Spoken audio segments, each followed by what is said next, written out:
Ош облустук соттун алдына чогулган жарандар Өзгөн районунун Дөңбулак айылынын тургундары. Алар бүгүнкү күндө сотто каралчу маселеден акыйкат чечим чыкпай калабы деп чоочулап турушат. Эми сотто каралчу маселе жөнүндө айта турган болсок, чогулгандар Дөңбулак айылындагы Бал көчөт ачык акционердик коомуна тиешелүү болгон 40 гектар жерди элге бөлүштүрүлүп берилүүсүн талап кылышууда. Чогулгандар бул убакка чейин дал ушул маселенин үстүнөн жергиликтүү бийликке кайрылып, андан жыйынтык чыкпаганын айтып кейип келишет.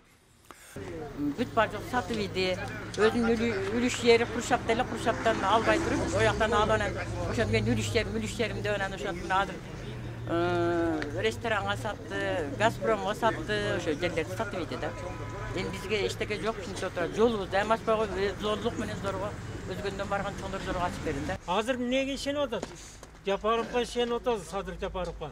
Жакшы бийлик bir жүргүзүп берсе, акыйкаттык болсо, мына элдердин талабы ушу арыз муңу жакшынакай жакка чечилип калабы экен деген максатта келип атат. Болбосо мен жашым 70-тен ашып калдым. Мага эми кандай болсо ham боло берет. Болачакка жакшы заман болобу экен деп келип атат.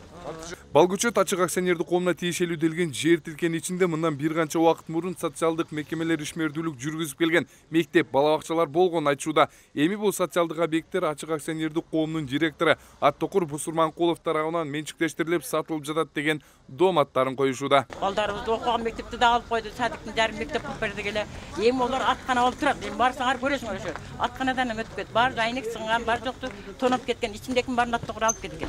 Эң биринчи стратегический объект bizde таза суу боюнча. Азыр эми элдер айткандыр, башка мындан башкалардагы. Ошол таза суубузду жок кылып койду. Ал жерге ресторан куруп, ресторандан именно туалет ошол таза суунун скважинанын жанына курулуп калды.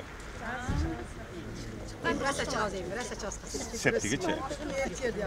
Бул бир экинчиси социал объектилерди буга чейин айтылды. Анан үлүш жерге өткөн 2 гектар жерге үлүш жерге өткөн арыкты жаап салды ресторан. Экинчи тараптын пикирин угуу үчүн микрофон сундук. Азыркы чогулгандардын дооматын баарын четке кагууда. Бул көрүнүштөргө сот өз жообун берет деген пикирди эки тараптан карманууда. Бирок бүгүнкү соттун отуруму жылып кеткенине чогулгандар нааразы болуп чыгышты.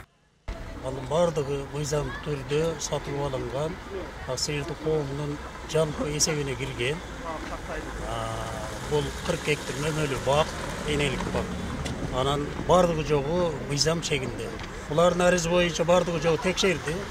2021-жылы 5 жолу текшеришти. Эч кандай бардыгы мыйзамдуу болуп чыкты. Өзү жашы 70 канчага келип калды. Аттокур канча уялып эле кой. Сенден биздин аныгылай десе болот да. Эшигиздин ошо бүтөңдүн жолуна алган асфальт өзү мында бузулган. Асфальт үчүн ham канча сом. Бул миллион немеге ресторан сатат даган биздин асфальт оңдой албайбы.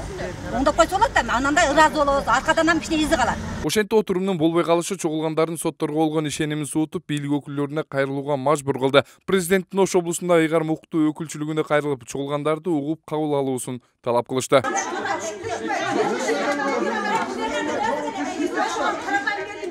Bir saat bağlı gel Özgür. Şöyle gel.